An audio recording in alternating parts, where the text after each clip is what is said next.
दरार नहीं पड़ती, हर 60 साल के बाद दरार पड़ती है। यहाँ हर 60 साल के बाद रिन्यू हो जाता है एफर्ट, हर 100 साल के बाद फिर रिन्यू हो जाती है। ये मुजद्दिद की बात नहीं कर रहा हूँ, मुजद्दिद के अलावा भी रिन्यू हो जाती है। अच्छा, बालाकोट आ गया तो इस्लाम के जज्बा इजाज़ वहाँ है। अच्छा, और मतलब खिलाफत उस्मानिया आ गया, तुर्की आ गया, ये हर अरसा के बाद कोई ना कोई मतलब मूवमेंट चलती रही इस्लाम के नाम।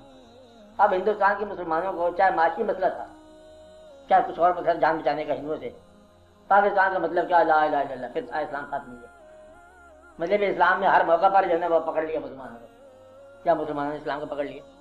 अब कायद आज़म जो है ये एक किस्म का सियासी लीडर होने के बावजूद इस्लामी लीडर बन गया। इकबाल साहब जो है ना, चाहे इरफान था चाहे शायर था, लेकिन वो इस्लामी शायर बन गया कि वो दर में इसमें मोहम्मद से उजाला कर दे।